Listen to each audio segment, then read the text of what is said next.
नमस्कार, आप सभी का बहुत-बहुत स्वागत है लर्निफाई आईक्यू की यूट्यूब चैनल पर। माय नेम इज़ मेघना एंड करेंटली हम पढ़ रहे हैं साइंस एंड टेक्नोलॉजी के करंट अफेयर्स, जहां पर हम पास्ट 1 ईयर के करंट अफेयर्स कवर कर रहे हैं। इसके साथ ही अगर ऐसी कोई इन्फॉर्मेशन है जो इन करंट अफेयर से पास्ट में जुड़ी हुई है, तो वो भी हम यहाँ पे डिस्कस कर रहे हैं ताकि आप एक लिंक सेट करके जो भी इम्पोर्टेंट चीज़ें हैं वो यहाँ से कवर कर सकें। राइट। तो हम एक बार देख लेते हैं कि हमने पिछले लेक्चर्स में क्या क्या चीज़ें कवर की हैं। तो हमने ये सारे इंपॉर्टेंट टॉपिक्स पढ़े हुए हैं। मैं आपको सिर्फ लास्ट लेक्चर के बारे में बता रही हूँ कि लास्ट क्लास में हमने पोलरिस डॉन मिशन के बारे में पढ़ा था। नासा का जो यूरोपा क्लिपर मिशन है, ठीक है। यूरोपा किसका मून है? ये जुपिटर का मून है। एक बहुत सारे मून हैं, ऑब्वियसली 90 के अबव अक्रॉस मून्स हैं। तो उसमें से हमने जो यूरोपा 4 मून्स हमने पढ़े थे कि 4 मून्स इसके इंपॉर्टेंट हैं, राइट। और उनको गैलीलियो मून्स कहा जाता है क्योंकि गैलीलियो ने इनको डिस्कवर किया था। तो यहाँ पे इन 4 मून्स के बारे में उसमें से एक यूरोपा मून भी है, और जिसके बारे में नासा ने, जिसकी रिसर्च के लिए, जिसकी चीजों को डिस्कवर करने के लिए नासा ने एक मिशन भेजा है, और वही मिशन है आपका यूरोपा क्लिपर मिशन। इसके बाद हमने पढ़ा था इसरो के हिस्टोरिक पीएसएलवी C-37 मिशन के बारे में, जहां पर इसरो ने एक साथ 104 सैटेलाइट्स लॉन्च की थी और रिकॉर्ड क्रिएट किया था। इसके अंदर हमने कि कौन सी प्राइमरी सैटेलाइट है वो पढ़ी थी, कार्टोसैट 2D, राइट। और उसके बाद जो आपकी 103 सैटेलाइट्स बच रही थी, उसमें से भी 2 नैनो सैटेलाइट्स इंडिया के साइड से थी। बाकी जो 101 सैटेलाइट्स थी, 101, वो फॉरेन कंट्रीज की सैटेलाइट थी, जिसमें सबसे ज्यादा सैटेलाइट्स यूएस ने भेजे थे, राइट। इसके बाद हमने पढ़ा था ऑपरेशन द्रोणागिरी के बारे में। तो ऑपरेशन द्रोणागिरी जो है वो किससे रिलेटेड है? ड्रोन से रिलेटेड है, ठीक है। तो ये चीज याद रखेंगे इसके बारे में, बेसिक इन्फॉर्मेशन। और जेब्रा फिश इन स्पेस, तो ये बेसिकली किसकी तरफ से एक्सपेरिमेंट किया गया था? चाइना की तरफ से किया गया चीज, ठीक है। तो ये चाइना से रिलेटेड है। तो आप जो भी चीजें पढ़ रहे हैं, ये आपके पास टेबल ऑफ कंटेंट है। तो यहाँ से एक बार जब आप सारी चीजें कवर करेंगे, आपको रिविजन करना है, तो यहाँ से कवर करना इजी हो जाएगा कि आपने ये चीज पढ़ ली, इसके बारे में क्या क्या चीजें पढ़ी है। जब आप 2 से 3 बार, 3-4 बार रिवाइज करते हैं, तो काफी अच्छे से आपको हो जाता है, और मिशन देखते साथ ही आप उसकी बेसिक इन्फॉर्मेशन को रिकॉल कर पाएंगे, जो इसका प्राइमरी ऑब्जेक्टिव है इन लेक्चर्स का, राइट। कि आपको सारी चीजें बनने लगे। बहुत इंपॉर्टेंट टॉपिक्स हैं। तो आज की क्लास में हम क्या क्या चीजें कवर करने वाले हैं? हम पढ़ेंगे आज की क्लास में एशिया की लार्जेस्ट टेरेनकोव टेलीस्कोप के बारे में, जो कि लद्दाख में लॉन्च किया गया है, राइट। लद्दाख में ये ऑब्जर्वेटरी स्टार्ट की गई है। इसके बाद हम पढ़ेंगे स्पेडेक्स मिशन के बारे में, जो काफी इंपॉर्टेंट मिशन है, और इसरो ने 2024 के एंड में 30 दिसंबर को ये लॉन्च किया था, राइट। इसके बाद हम पढ़ेंगे शक्ति सेट मिशन के बारे में, जहां पर 12,000 गर्ल्स को एम्पावर किया जाएगा स्पेस टेक्नोलॉजी में, क्योंकि देख रहे हैं आप काफी ज्यादा गर्ल्स को प्रमोट किया जाता है स्टेम में करियर बनाने के लिए, ठीक है। STEM में करियर बनाने के लिए प्रमोट किया जाता है, और स्पेस टेक्नोलॉजी में गर्ल्स को भी लेकर आना या उनको सिखाना, उनको अवेयर करवाना, या फिर उनके बारे में इंफॉर्मेशन देना काफी ज्यादा जरूरी है। तो उसके लिए शक्ति सेट नाम से इंडिकेट हो जाता है कि शक्ति सेट मिशन विमेन से, एक मिशन शक्ति भी है। जब आप गवर्नमेंट स्कीम्स पढ़ते हैं, तो वहां पे मिशन शक्ति भी पढ़ते हैं, ठीक है। तो ये, इसके बाद है लिग्नोसेट मिशन। लिग्नोसेट मिशन वर्ल्ड का फर्स्ट वुडन सैटेलाइट है। बायोप्लास्टिक पार्क जो उत्तर प्रदेश में सेटअप किया जाने वाला है, उसके बारे में पढ़ेंगे। नूर 3 सैटेलाइट क्या है? रशिया का कौन सा कॉस्मोनॉट है जो रिसेंटली फर्स्ट पर्सन बने जिन्होंने 1000 डेज स्पेंड किए स्पेस में? इसके साथ ही हम आदित्य L1 मिशन के बारे में पढ़ेंगे। तो ये जो कुछ इंपॉर्टेंट मिशन है, हमेशा आप सुनते रहते हैं, शायद आपने से बहुत सारी चीजें ऑलरेडी पढ़ रखी होंगी, बट यहाँ पे करेंटली एक कॉन्जिक्यूटिव मैनर पे आपकी सारे इंपॉर्टेंट टॉपिक्स एक साथ रिवाइज हो रहे हैं। इफ यू वांट कि मैं आपके साथ अभी PDF शेयर कर दूं इस लेक्चर के बाद ही, तो आप मुझे कमेंट सेक्शन में एक बार कमेंट करके बता दीजिए, ताकि आप इतने टॉपिक्स रिवाइज करना चाहते हैं नोट से, तो आप वो भी कर सकते हैं। एक बार आप कमेंट सेक्शन में बता दीजिएगा, क्योंकि अभी ये लेक्चर्स कंप्लीट नहीं होंगे। अभी भी हमारे पास बायोटेक्नोलॉजी और कुछ और इंपॉर्टेंट मिशंस बने हैं डिफेंस सेक्टर से रिलेटेड, जो आपकी न्यूज है वो भी बची हुई है। तो वो सारी चीजें हम कवर करने के बाद शेयर करेंगे इन द एंड, तो वो तो ऑटोमेटिकली आपको मिल ही जाएगा, बट अगर अभी आप चाहते हैं तो एक बार बता दीजिए, राइट। तो लेट अस स्टार्ट कि आज हम क्या पढ़ने वाले हैं। तो सबसे पहले हम पढ़ने वाले हैं आज एशिया के लार्जेस्ट चेरेनकोव टेलीस्कोप के बारे में। अभी नाम समझिए, ये जो चेरेनकोव टेलीस्कोप है ये क्या है, ठीक है। पहले मैं आपको थोड़ा सा करंट अफेयर समझाती हूँ। तो यहाँ पे इंडिया ने रिसेंटली, यानी कि अक्टूबर 2024 में ही, इंडिया ने major atmospheric Cherenkov experiment observatory, which is shortly referred as MACE, ये इनॉग्रेट किया है, ठीक है। कहाँ पर इनॉग्रेशन किया है, location is very important, Henle Ladakh, ठीक है। तो हैनली लद्दाख जो कि एक बहुत ही बढ़िया लोकेशन है, रिजेंबल करती है काफी सारी, इतनी एल्टीट्यूड में है, तो स्पेस की जो भी चीजें टेस्ट करनी है यहाँ पे उतनी मिलती जुलती कंडीशंस मिल जाती हैं। इसलिए चेरेनकोव टेलीस्कोप जो है या फिर मेज ऑब्जर्वेटरी जो है वो कहाँ पर इनॉग्रेट किया गया, हैनले लद्दाख में। फर्स्ट इंपॉर्टेंट पॉइंट, लोकेशन याद रख सकते हैं जो फैक्चुअल इंफॉर्मेशन है। इसके बाद हम सबसे पहले समझते हैं कि चेरेनकोव टेलीस्कोप क्या होते हैं, टर्म को समझ लीजिए, ठीक है, क्योंकि इससे आपकी बनती है चेरेनकोव रेडिएशंस भी। तो यहाँ पे जो चेरेनकोव टेलीस्कोप का काम होता है, गामा रेज के द्वारा, गामा रेज आपकी क्या है, इलेक्ट्रोमैग्नेटिक रेडिएशंस है, तो गामा रेज के द्वारा जो भी पार्टिकल्स रिलीज किए जाते हैं उनको डिटेक्ट करने का काम कौन करता है, चेरेनकोव टेलीस्कोप करता है, ठीक है। तो क्या हम ये मान सकते हैं कि गामा रेज ही खुद चेरेनकोव रेडिएशंस है, बिल्कुल भी नहीं, ठीक है। Gamma rays themselves are not Cherenkov radiations, ये फैक्ट आपको ध्यान में रखना है, ठीक है। लेकिन क्या होगा कि जब एक हाई एनर्जी की गामा रेज, ठीक है, हाई एनर्जी की जो गामा रेज है वो जैसे ही अर्थ के एटमॉस्फेयर पे एंटर करती है, अब ये खुद इतनी हाई एनर्जी की है कि जैसे ही वो अर्थ के एटमॉस्फेयर पे एंटर करेंगी तो क्या होंगी, यहाँ पे मैटर प्रेजेंट है, ठीक है। इन मैटर्स के साथ ही इसका इंट्रैक्शन होता है, इसका गामा रेज का इंट्रैक्शन होता है, और यहाँ पे इस इंट्रैक्शन के कारण क्या प्रोड्यूस्ड होते हैं, सेकेंडरी चार्ज पार्टिकल्स प्रोड्यूस्ड होते हैं, ठीक है, क्योंकि ऑलरेडी प्राइमरी पार्टिकल्स थे, इंट्रैक्शन हुआ, सेकेंडरी चार्ज पार्टिकल्स फॉर्म हो रहे हैं, सेकेंडरी चार्ज पार्टिकल्स होंगे। अब ये खुद भी अपने आप में, मान लीजिए सेकेंडरी चार्ज पार्टिकल्स का फॉर्मेशन हुआ और ये अपने आप में खुद ही बहुत तेज से ट्रैवल कर रहे हैं, ठीक है, इतना तेज ट्रैवल कर रहे हैं, तो जब ये ट्रैवल करते हैं तो इससे जो रेडिएशंस फॉर्म होती है उन रेडिएशंस को हम क्या बोलते हैं, चेरेनकोव रेडिएशंस बोलते हैं, ठीक है। These type of radiations are known as Cherenkov radiations, ठीक है। अब इसको हम यूज करते हैं ताकि हम गामा रेज को डिटेक्ट कर सकें, जो चेरेनकोव रेडिएशंस बनी है उससे हम गामा रेज को डिटेक्ट कर सकते हैं। एक बार मैं और एक्सप्लेन करती हूँ, ठीक है।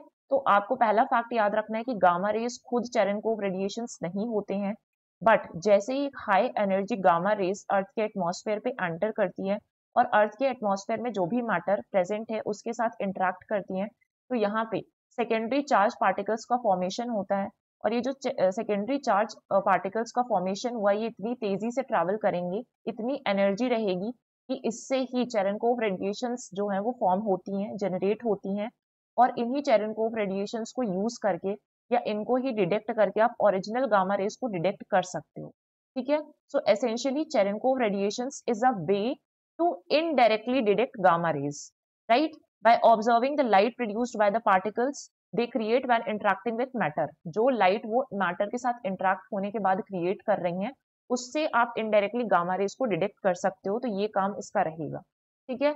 लोकेशन फिर याद रखनी है, coming back to the current affair, location क्या है आपका, हैनले लद्दाख में लोकेशन है, राइट। अब एल्टीट्यूड क्या रहेगा, 4,300 मीटर्स की हाइट पर है, तो काफी ज्यादा हाइट पर है, तो कुछ स्पेसिफिक फैक्ट इससे भी बन जाते हैं, ठीक है। एक तो याद रखना है कि मेस जो है वो लार्जेस्ट इमेजिंग चेरेनकोव टेलीस्कोप है एशिया का, ठीक है, लार्जेस्ट है चेरेनकोव टेलीस्कोप की कैटेगरी में इन एशिया, ये याद रखना है, ठीक है, इस कैटेगरी में लार्जेस्ट इन एशिया है।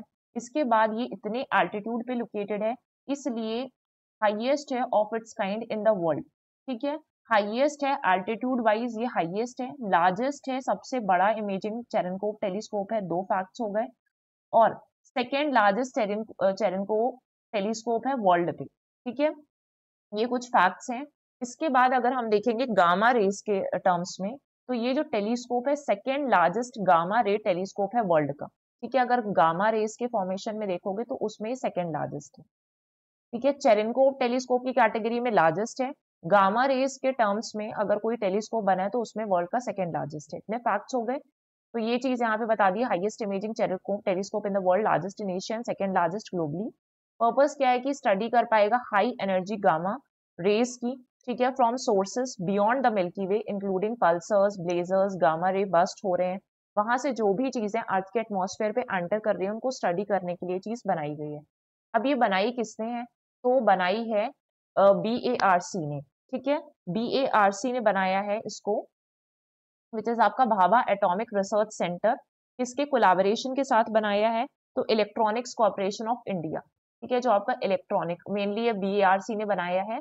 और ये किसके कॉर्पोरेशन कोलैबोरेशन के साथ बनाया गया? Electronics Corporation of India. बाकी जो छोटी छोटी अलग अलग इंडस्ट्रीज होती हैं which are related to the space sector, उनका सपोर्ट भी लिया गया है, ठीक है। अब यहाँ पे टेक्नोलॉजी की बात करें तो टेलीस्कोप का टाइप क्या है? इमेजिंग टेलीस्कोप है।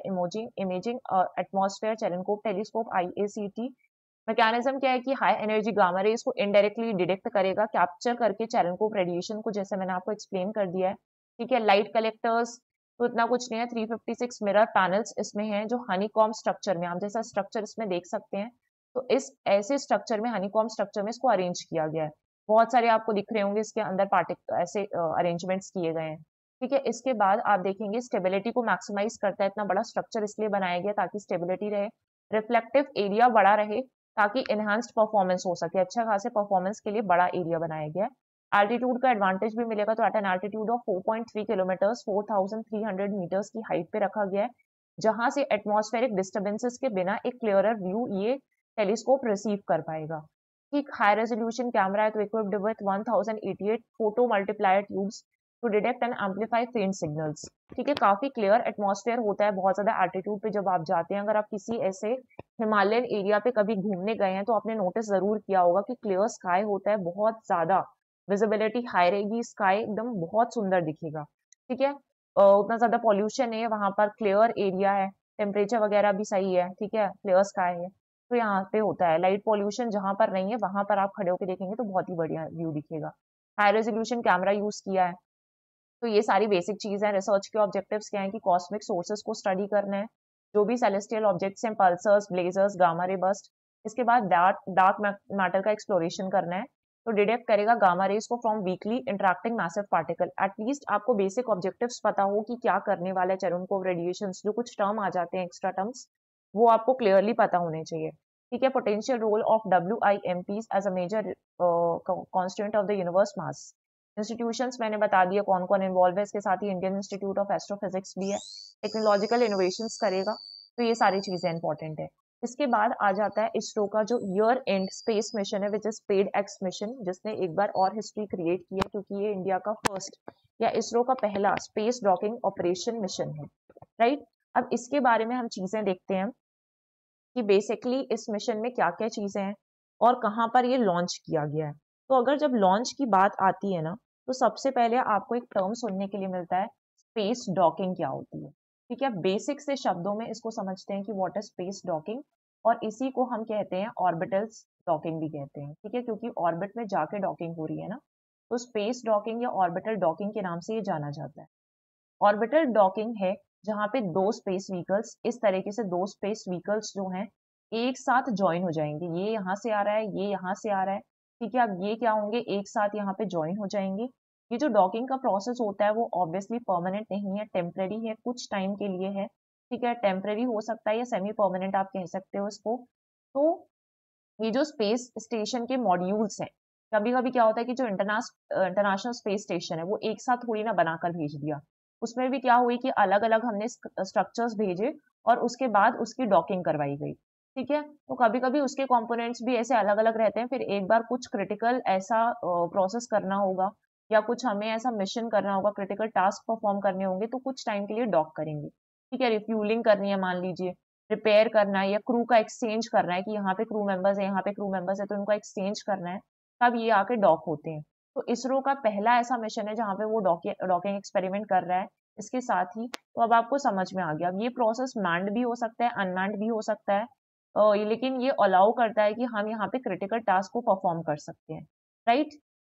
इसके बाद अगर हम देखेंगे तो SpaceX मिशन एक टेक्नोलॉजी डेमोन्स्ट्रेटर मिशन है, राइट। तो टेक्नोलॉजी का डेमोन्स्ट्रेशन तो कर ही रहा है ना ये, क्योंकि यहाँ पर ये जाकर दिखा रहा है क्या डॉकिंग पॉसिबल है या नहीं, तो टेक्नोलॉजी को डेमोन्स्ट्रेट कर रहा है।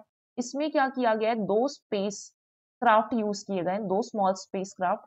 तो जो एक स्पेस क्राफ्ट है, मान लीजिए फॉर एग्जाम्पल ये है, ठीक है, तो एक का नाम क्या है आपका चेजर और दूसरे वाले का नाम क्या है, टारगेट है, ठीक है। चेजर एक चेज करेगा और वो किसको चेज करेगा, टारगेट की तरफ जाएगा। तो चेजर एंड टारगेट दो स्मॉल स्पेसक्राफ्ट यूज किए गए हैं जो सिंगल PSLV क्लास व्हीकल से लॉन्च किए गए और वो 700 किलोमीटर की ऑर्बिट पे जाके डॉक करेंगे, ठीक है, कहाँ से लॉन्च किए गए हैं, ऑब्जेक्टिव क्या था यहाँ पे, डॉकिंग अनडॉकिंग टेक्नोलॉजीज को टेस्ट करने के था। ठीक है, ताकि हम कुछ टेक्नोलॉजीज को, लाइक हमें इलेक्ट्रिक पावर का ट्रांसफर करना है दो डॉक्ड स्पेसक्राफ्ट के बीच में, वो कर सकें। इन स्पेस में रोबोटिक्स को टेस्ट करना है तो वो भी हम कर सकते हैं। ठीक है, कोई पेलोड ऑपरेशंस करने हैं इनके बीच में, तो ये सारी चीजें हम इसकी मदद से कर सकते हैं। स्पेस स्पेड एक्स, अब आप जान चुके हैं स्पेड एक्स के बारे में, इतना सुन चुके हैं न्यूज में कि आप ये याद कर रख सकते हैं कि स्पेड एक्स जो है वो इसरो का फर्स्ट सैटेलाइट डॉकिंग एक्सपेरिमेंट था। ठीक है, स्पेस डॉकिंग एक्सपेरिमेंट है। ठीक है, लॉन्च अगर हम डिटेल्स की बात करें तो कब लॉन्च डेट हुआ है, लॉन्च हुआ है 30 दिसंबर 2024 को लॉन्च किया गया। कौन सा व्हीकल इसमें यूज किया गया, तो आप बहुत अच्छे से लॉन्च व्हीकल याद रखेंगे, PSLV C60 से लॉन्च किया है। ठीक है, इन केस आपको दिया जाता है कि PSLV C37 से लॉन्च किया है, तो बिल्कुल नहीं, C37 से हमने क्या किया था, हमने 104 सैटेलाइट्स 2017 में लॉन्च किए थे। ठीक है, जहां पर इसरो ने एक रिकॉर्ड क्रिएट किया था। अभी हमने लेक्चर स्टार्ट होते ही साथ डिस्कस किया उस चीज को। लॉन्च साइट क्या आपकी श्रीहरिकोटा है। ठीक, अब ये जो दोनों सैटेलाइट सीजर और टारगेट यहाँ पे यूज किए गए, दो स्मॉल स्पेसक्राफ्ट, दोनों का जो इंडिविजुअली वेट है 220 kg का वेट है। ठीक है, इसका भी और इसका भी। और यहाँ पे ये 475 किलोमीटर की सर्कुलर ऑर्बिट से, ये और अप्रोक्सीमेटली आप मान लो 470 किलोमीटर अबव अर्थ ये लॉन्च किए गए। ठीक है, उस ऑर्बिट पे डाले गए थे ये। इसके बाद दो सैटेल जो आइडेंटिकल सैटेलाइट्स है 220 kg ईच, वो है SDX-01 SDX-02। ठीक है, चेजा और टारगेट बोल सकते हैं। तो PSLV fourth stage poem 4 carrying 24 experimental payloads भी इसके साथ लॉन्च किए गए हैं। ड्यूरेशन जो मिशन है वो 2 इयर्स तक रहेगा। ठीक है, इसके बाद अगर आप देखेंगे क्या इंपॉर्टेंस डॉकिंग का प्रोसेस जो होगा, डॉकिंग का प्रोसेस कैसा था कि अगर ये 20 किलोमीटर के डिस्टेंस में है तो उसका जो डिस्टेंस है अप टू 3 मीटर्स तक रिड्यूस कर दिया जाएगा, इतना पास आ जाएंगे ये। ठीक है, अब यहाँ पे क्या क्या इंपॉर्टेंस है, सिग्निफिकेंस क्या है इस मिशन का, वो भी कहाँ पहुंच गया। ठीक है, इस तरीके से आप देख सकते हैं यहाँ पे इस तरीके से कुछ डॉकिंग का प्रोसेस होता है। ठीक है, फिर एक्सचेंज होगा। फिर इसके बाद हम देख सकते हैं की ऑब्जेक्टिव्स क्या है, स्पेडएक्स मिशन के प्रिसिशन डॉकिंग करनी है। ठीक है, पावर ट्रांसफर वैलिडेशन करने की, पावर ट्रांसफर कर सकें दो डॉक्ड सैटेलाइट्स के बीच में, पोस्ट डॉकिंग ऑपरेशन कर सकें कि एक बार ये डॉक हो गए 2 ईयर के लाइफ स्पैन में, तो कुछ कुछ रिसर्च वर्क यहाँ पे किए जा सकते हैं। सिग्निफिकेंस क्या है, ऑब्वियसली हमारा चंद्रयान 4 मिशन आएगा जो इंडिया का प्लान्ड स्पेस स्टेशन है। एक सेकेंड ना, ये मत ये फर्क, ठीक है। फिर चंद्रयान के लिए इंपॉर्टेंट है जो आपका भारतीय अंतरिक्ष स्टेशन होने वाला है, स्पेस स्टेशन, उसके लिए इंपॉर्टेंट है। तो ये चीजें हैं, मैन्ड मिशंस लाइक गगनयान वगैरह के लिए इंपॉर्टेंट होगा, जो भी रिसर्च हम करेंगे वो आगे काम आएगी। सपोर्ट करेगा long term goals of satellite servicing and interplanetary mission, क्योंकि अगर यहाँ पर भी हम जो बी भारतीय अंतरिक्ष स्पेस स्टेशन होने वाला है इंडिया के, उसके अलग अलग कंपोनेंट्स होंगे और उसको वहां जाकर हमें किसी तरीके से असेंबल करना है, तो उसके लिए काम आएगा। टेक्नोलॉजिकल लीप होगी कि इंडिया को अमंग एलीट नेशंस में प्लेस कर देगा, क्योंकि अब तक ये जो एक्सपेरिमेंट है वो US से, रशिया और चाइना जैसी कंट्रीज ने किया है, तो इंडिया भी अब इसमें शामिल हो चुका है। With mastery in docking technology strengthen करेगा इंडिया की पोजीशन को ग्लोबल स्पेस एक्सप्लोरेशन में एंड इनोवेशन में। ठीक है, इंडिया के क्या अचीवमेंट्स हैं, तो जब आप इंडिया के अचीवमेंट्स इनफैक्ट मेंस में भी आप पढ़ते हैं, तो उसमें आपको पता होना चाहिए कि ये जो अचीवमेंट्स है वो इंडिया 3 कंट्रीज के बाद आ चुका है। ठीक है, इसके बाद हाईलाइट्स हैं स्पेड एक्स से, कुछ भारतीय डॉकिंग सिस्टम है, 2 स्टेज डॉकिंग प्रोसेस यूज किया जा रहा है जहां पर इनका डिस्टेंस रिड्यूस किया जाएगा, ये चीज मैंने आपको बता दी। इसके बाद अब ये मैटर क्यों करता है, तो स्पेडएक्स जो है वो एक फाउंडेशन सेट करता है मल्टी लॉन्च मिशन के लिए। ठीक है, अगर मल्टी लॉन्च मिशन करने, human space flight and orbital refuelling करनी है और इंडिया के स्पेस स्टेशन को डीपर कोलैबोरेटिव वेंचर्स में ले जाना है, ताकि हम इतने केपेबल हो जाएं कि हम एलीट नेशंस के साथ कोलैबोरेट करके अपने टारगेट्स को और बेहतर तरीके से अचीव कर पाए। ठीक है, जब आप कुछ अच्छा करते हैं, ठीक है, आपने कुछ अच्छा अचीव कर लिया है, तो आपकी जो इमेज है वो इतनी अच्छी बन जाती है कि लोग आपके साथ कोलैबोरेशन करना चाहते हैं। ठीक है, फॉर एग्जांपल आपने कोई अच्छा बिजनेस ओपन कर लिया है, या फिर आपने कोई ऐसी चीज सीख लिया, अपने आपने कोई स्किल सीख लिया, तो लोग आपके साथ कोलैबोरेट करना चाहेंगे, वही इंडिया की पोजीशन में भी इम्पैक्ट पड़ेगा, इससे इंडिया को और बेहतर अपॉर्चुनिटीज मिलेंगी।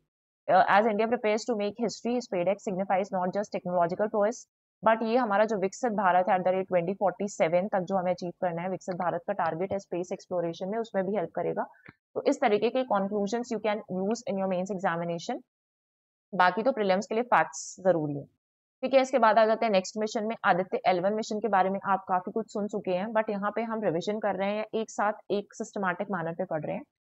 तो आदित्य L1 मिशन की हम बात करेंगे तो एक सेकेंड। तो यहाँ पे क्या है, इसरो जो आपका इंडियन स्पेस रिसर्च ऑर्गेनाइजेशन है, उसने आदित्य 1 मिशन लॉन्च किया था, जो कि एक सोलर मिशन है। पहला फैक्ट, सोलर मिशन आपको अच्छे से पता है, ठीक है। इसके बाद आप देखेंगे तो यहाँ पे हमने कौन सा व्हीकल यूज किया है, PSLV C57 व्हीकल यूज किया है। अब बहुत अलग अलग व्हीकल्स हैं। C37 हमने यूज किया 104 सैटेलाइट्स वाला, C57 हम यूज कर रहे हैं जो आदित्य L1 के लिए यूज किया गया। इसके बाद आ जाता है आपका कौन सा, C60 भी यूज किया, ठीक है। PSLV C60 यूज किया, अभी हमने देख लिया स्पेडेक्स वाला। तो ये सारे व्हीकल्स यूज किए गए।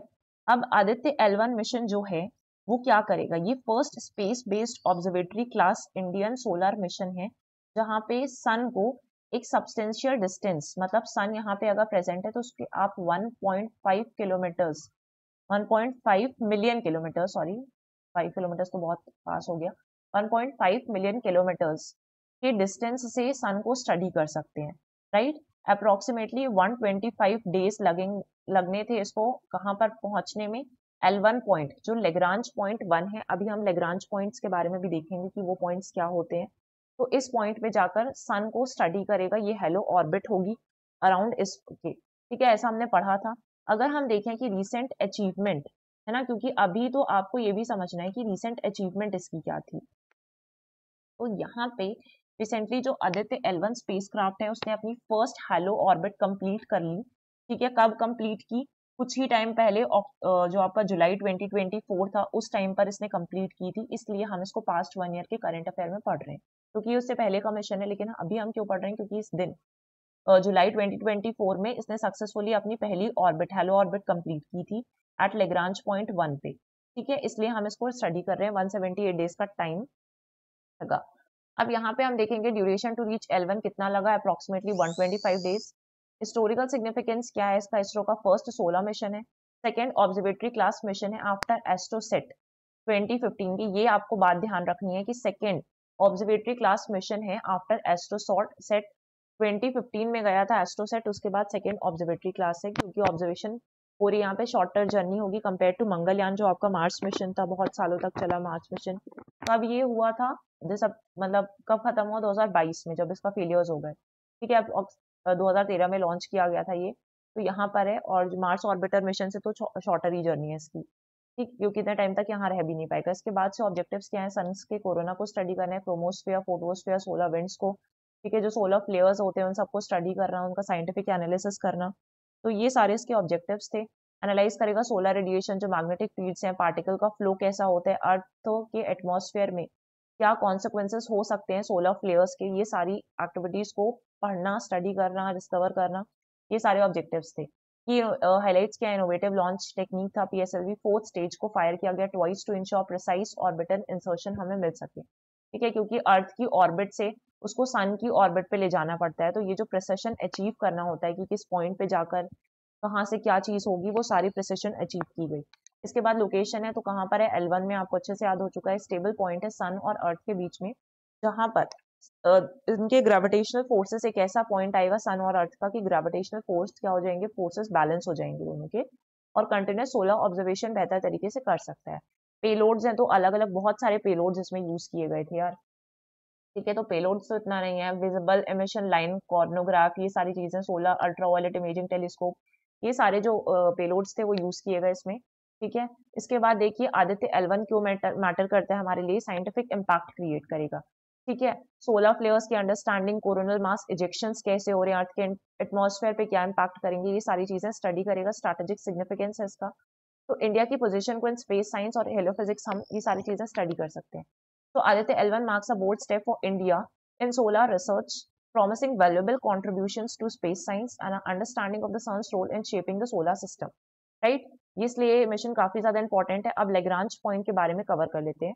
तो लेग्रांज पॉइंट टोटल 5 है, ऐसी 5 यूनिक पोजीशन है स्पेस पे जहां पर किसी दो लार्ज ऑर्बिटिंग बॉडीज जैसे सन और अर्थ हैं, इनकी जो पोजीशन है वो बैलेंस हो सकती है, ठीक है। जो सेंट्रीफ्यूगल फोर्स है किसी स्मॉलर ऑब्जेक्ट का, लाइक स्पेसक्राफ्ट है, वो बेहतर तरीके से यहाँ पर बैलेंस हो जाएगा। तो अगर आप देखेंगे ये लेग्रांज पॉइंट आपको 1 वाली पोजीशन दिख रही है, ठीक है, इस पोजीशन पे रखा गया, अर्थ से ज्यादा दूर नहीं है बट सन से इतना डिस्टेंस पे है यहाँ पर, इस पे प्लेस किया गया, इसके अराउंड एक हेलो ऑर्बिट कंप्लीट हुई। ठीक, अब देखिए जब इस ऑर्बिट पे पहुंच जाता है ना, तो ये एक इफेक्टिव या फिर हम बोल सकते हैं काफी इंप्रेसिव टाइप की ऑर्बिट है, जहां पर फ्यूल कंजप्शन भी कम हो जाएगा, ऑर्बिट्स स्टेबल तरीके से हो सकेंगे और ऑब्जर्वेशन बहुत सही हो जाएगा, कोई इलिप्स नहीं आएंगे रास्ते पे, इक्लिप्स सॉरी, इलिप्स बोल रहे हो, मैथ्स में पहुंच रहे हैं हम, ठीक है, तो इक्लिप्स नहीं आएंगे।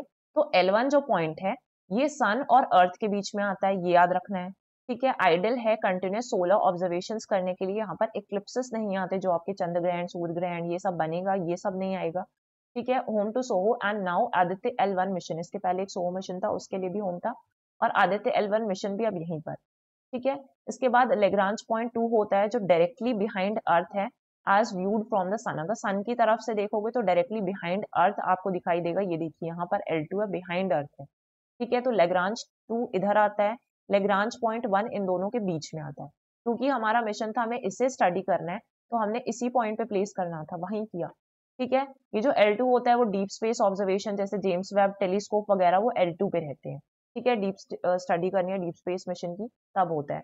L3 अगर आप देखोगे तो directly behind the sun, opposite of earth, ठीक है। L3 के अगर हम देखेंगे तो अर्थ के ऑपोजिट साइड पर है, सन के बिहाइंड है।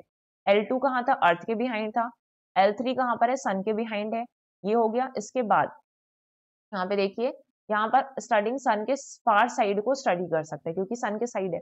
फिर L4 एंड L5 की बात करेंगे तो इक्विलेटरल ट्राइंगल फॉर्म करते हैं, ठीक है, equilateral triangle all sides equal with the sun and earth, ठीक है। तो यहाँ पे देखिए कि L4 है, L5 है, ये क्या कर रहे हैं, सन के साथ एक इक्विलेटरल ट्राइंगल फॉर्म कर रहे हैं, इस तरीके से आप देख सकते हैं। और नोन फॉर स्टेबल ऑर्बिट्स होती है एंड स्टडिंग एस्ट्रॉइड्स या अदर फिनोमेना को पढ़ना है उतनी दूर से एस्ट्रॉइड्स क्यों रिवॉल्व कर रहे हैं ना, जनरली जो एस्ट्रॉइड्स हैं वो मार्स और अर्थ और मार्स के बीच में रिवॉल्व ऐसे घूमते हैं, ऑर्बिट करते हैं, तो उनको स्टडी करना है, तो L4 और L5 पॉइंट का दूर से यूज किया जाता है कि यहाँ पे प्लेस्ड है, यहाँ पर प्लेस्ड है, अब यहाँ से आप इस एंगल पे इसको स्टडी कर सकते हैं, ठीक है। इसके बाद लेग्रांज पॉइंट क्यों मैटर करते हैं, एनेबल करते हैं fuel efficient long term emissions को, क्रिटिकल है solar deep space and asteroid studies के लिए, तो ये लेग्रांज पॉइंट इसलिए अलग अलग पॉइंट्स मैटर करते हैं, तो सारे पॉइंट्स के बारे में हमने पढ़ लिया, अब आपके लिए आसानी हो गई, आपने देख भी लिया कि कहाँ पे कौन सा पॉइंट है, आपको यूजुअली आप रिवाइज करते रहेंगे तो आपको ध्यान रहेगी चीजें, ठीक है। इसके बाद आ जाते हैं नेक्स्ट शक्ति सेट मिशन के बारे में। शक्ति सेट मिशन की अगर हम बात करेंगे तो आपको ये जानना है कि क्यों इंपॉर्टेंट है ये मिशन, ठीक है। क्यों इंपॉर्टेंट है मिशन, क्योंकि ये इनिशिएट किया है स्पेस किड्स इंडिया ने, इसलिए इंपॉर्टेंट है क्या, नहीं, ये क्या ऑब्जेक्टिव रख रहा है इस चीज के लिए ये इंपॉर्टेंट है, ठीक है। सो इनिशिएट किया था space kids India, ground breaking programme है जहां से इंस्पायर एम्पावर किया जाएगा यंग वुमेन को in the field of space technology, basic objective है इसका। मिशन एम करता है कि वो ट्रेन करेगा 12,000 गर्ल्स, ठीक है, एक अच्छा नंबर है, जहां पर इनिशियल लेवल पर 12,000 गर्ल्स को ट्रेन किया जाएगा between the ages of 14 to 18 years, ठीक है, आपकी बेसिकली स्कूल लाइफ पे ये ट्रेन किया जाएगा।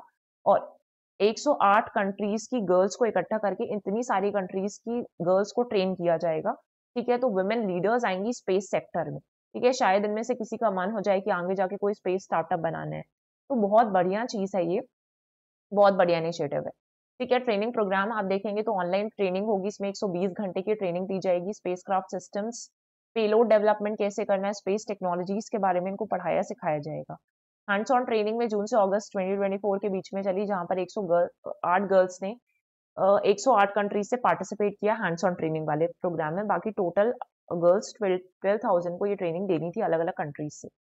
ग्लोबल रीच अगर हम देखेंगे पार्टिसिपेटिंग कंट्रीज में, बाकी ये सारी कंट्रीज भी आई मेनली, और उसके बाद अदर कंट्रीज भी थी, टोटल 108 है। तो मिशन किसने लीड किया, श्रीमती केसन, ठीक है। Envisions the inspiring global collaboration and breaking barriers for young women, ठीक है, टारगेट्स तो यही है। उसके बाद नेक्स्ट आ जाते हैं लिग्नोसेट पर। अब लिग्नोसेट क्या है, तो लिग्नो ना एक लेटिन वर्ड है जिसका जनरल मीनिंग होता है वुड, ठीक है। तो लिग्नोसेट मीन्स हम क्या पढ़ रहे हैं, वुड के बारे में पढ़ रहे हैं, तो वुड हो गया। अब यहाँ पे आपको समझना है कि लिग्नोसेट मिशन किसने डेवलप किया है, तो ये किसका है, ये फर्स्ट वुडन सैटेलाइट है, फर्स्ट वुडन सैटेलाइट है, किसने लॉन्च किया, जापान के द्वारा बनाई गई, ठीक है, जापान में क्योटो यूनिवर्सिटी की तरफ से ये बनाएगी। अब यहाँ पे क्या किया जाएगा, टिम्बर को लूनार और मार्स एक्सप्लोरेशन के लिए यूज किया जा रहा है, ठीक है, टिम्बर और वगैरह जो वो कोई भी वुड है यहाँ पे बेसिकली मैग्नोलिया वुड यूज किया गया है, मैग्नोलिया वुड, मैग्नोलिया ट्री के बारे में थोड़ा सा डिस्कस कर लेंगे। तो इसको यूज किया गया है और इससे सैटेलाइट बनाई गई। यहाँ पे देखिए वुडन सरफेस दिख रहा है। तो अब इस तरीके से हम रिन्यूएबल चीजों को भी यूज, है ना, बेसिकली आपका रिन्यूएबल टेक्नोलॉजी जैसा है उस तरफ प्रमोट करने के लिए सस्टेनेबल मटेरियल का यूज किया जा रहा है स्पेस टेक्नोलॉजी के लिए। ठीक है, अब ये कहाँ पे जाने वाला था, तो इंटरनेशनल स्पेस स्टेशन में। ठीक है, नवंबर 5 2024 पे लॉन्च किया गया था ये, और ये इंटरनेशनल स्पेस स्टेशन में जाएगा on a space x mission. बाद में ये 400 किलोमीटर की ऑर्बिट पे रिलीज किया गया अबव द अर्थ। ठीक है, ये चीज बोली गई है। ऑब्जेक्टिव क्या था, test the durability and eco friendliness of wooden space environmental impact compare to metal satellites, जो कि इतनी सारी मेटल सैटेलाइट्स हैं, इतना सारा डेब्री है, तो उसकी जगह पर हम ऐसी कुछ वुडन सैटेलाइट्स वगैरह के साथ एक्सपेरिमेंट करके भेजे। ठीक है, अगर आप देखेंगे मैग्नोलिया वुड कहाँ से ऑब्टेन होता है, मैग्नोलिया ट्री से ऑब्टेन होता है। ठीक है, genus of tree and shrubs that produce large fragrant flowers produce करती हैं, इस तरीके का ट्री दिखता है। मैग्नोलिया ट्रीज जो होते हैं नॉर्थ एंड साउथ अमेरिका पे नेटिव है, हिमालयाज पे मिलेंगे, जो ईस्ट एशिया जिसमें बेसिकली आपका जापान आ गया जिसने लॉन्च किया ये, तो जापान में भी मिलते हैं। ये एवरग्रीन हो सकते हैं वो, और डेसिडियस भी हो सकते हैं, वेट एंड ड्राई कंडीशंस पे डिपेंड करता है। ठीक है, इसके बाद देखिए लॉन्च कब किया गया, तो ये आईएसएस से पे ट्रांसपोर्ट किया गया स्पेस एक्स के रॉकेट यूज करके। जापानीज एक्सपेरिमेंट मॉड्यूल है, परफॉर्मेंस टेस्टिंग के लिए किया जा रहा है, जहाँ पे वुड्स की एबिलिटी को चेक किया जाएगा कि वो स्ट्रेस और टेम्परेचर चेंजेस के कारण भी किस तरीके से स्टेबल रह सकती है, वहां पे विथस्टैंड कर सकती है उन कंडीशंस को। वुड क्यों सिलेक्ट किया, इको फ्रेंडली और रिन्यूएबल है, कॉस्ट इफेक्टिव सस्टेनेबल ऑल्टरनेटिव है। जहां पर हम ट्रेडिशनल मटेरियल्स यूज करें, मेटल वगैरह पे ज्यादा खर्चा आता है, लेकिन वुड यूज करेंगे तो कम ही खर्च आएगा। ठीक है, इसके बाद आ जाते हैं नेक्स्ट, बायोप्लास्टिक पार्क की बात की गई है उत्तर प्रदेश में। तो ये कहाँ पे लॉन्च किया गया, कुंभी विलेज, यहाँ पे लॉन्च किया गया। इन्वेस्टमेंट क्या है, 1000 हेक्टेयर्स का एरिया यूज किया गया। That is not so important कि क्या है, लेकिन बायोप्लास्टिक पार्क क्या होते हैं, ये पब्लिक प्राइवेट पार्टनरशिप पे बनाए गए हैं। ठीक है, अबाउट बायोप्लास्टिक्स आप देखेंगे तो डेराइव्ड हो रहे हैं from renewable plants like corn, sugar beets and sunflowers आते हैं। कॉम्पोजिशन देखेंगे मेड फ्रॉम नेचुरल पॉलीमर्स। ठीक है, बायोप्लास्टिक पार्क कहाँ पे बन रहा है, ये बन रहा है यूपी पर। ठीक है, ऐसा यूपी गवर्नमेंट ने अनाउंस किया था। तो देखिए इस तरीके के पार्क्स ना बहुत इंपॉर्टेंट होते हैं, हम इस तरीके का इंफ्रास्ट्रक्चर बना रहे हैं।